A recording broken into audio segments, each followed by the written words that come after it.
transform fault plate boundaries. Lithospheres is divided into several segments called plates. Did you know that there are 7 major tectonic plates? These are Pacific Plate, North America Plate, Eurasian Plate, African Plate, Antarctic Plate, South American Plate, and Australian Plate. Have you learned also plates are gradually moving? Plates are moving at an average rate of 0.60 cm per year to 10 cm per year. As plates move, majority of formation of earthquakes, volcanoes, and mountains range along plates boundaries. This geologic feature serves as basis in marking the place boundaries. For today's lesson, we will discuss about different types of plate boundaries. What do the arrows in the map indicate? Are all plates moving on the same direction? The arrow on the map tells the direction of movement of each plate. Each plate is slowly moving relative to each other, causing geologic events to happen along their boundaries. What are the different types of plate boundaries? What other geologic events could be formed by these types of plate boundaries? There are 3 distinct types of plate boundaries which are differentiated by the type of movement they exhibit. We have convergent plate boundaries, divergent plate boundaries, and transform fault plate boundaries. Studying plate boundaries is important because along these boundaries the formation of the lithosphere is happening. These geologic events have a great impact on not only on the environment but also on us. Let's take a look briefly on each type of plate boundaries. Convergent plate boundaries.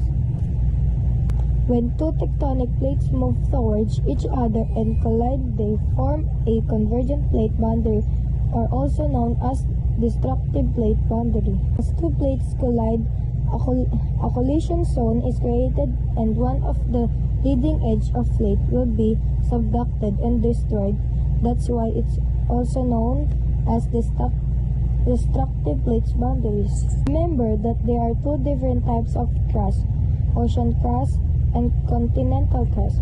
What do you think will happen if two different lithospheric plates collide? Divergent plate boundary.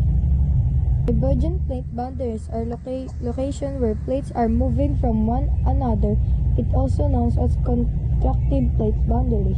As 2 plates move apart, it creates a zone tension and form a gap where molten materials will emerge and solidify, forming geologic pictures such as volcanoes or mountains. This active divergent plate boundary occur between oceanic plates. Transform fault plate boundaries. Transform fault plate boundaries is also known as conservative margins. Plate sides pass each other so that the relative movement is horizontal. In the type of plate boundaries, no plate margins are being destroyed or formed, rather it forms mostly the shaking of the ground known as earthquakes. Did you know? The fracture zone that form as transform plate boundaries is known as the transform fault. Most transform faults are found in the ocean basin and connect offsets in the main ocean ridge. Can you guess which type of plate boundaries occurring between African plate and South American plate? Divergent plate boundaries. Can you guess which type of plate boundaries occurring between North American plate and Pacific plate? It is transform fault plate boundaries. Can you guess which type of plate boundaries occurring between Philippine plate and Eurasian plate? It is convergent plate boundaries. The different geologic processes occurs in each type of plates boundaries will be discussed in the next video lesson. Summaries. There are 3 main types of plate boundaries. These are convergent plate boundaries, where 2 plates are colliding; divergent plate boundaries, where 2 plates are moving apart; and transform fault plate boundaries, where plates slides past each other.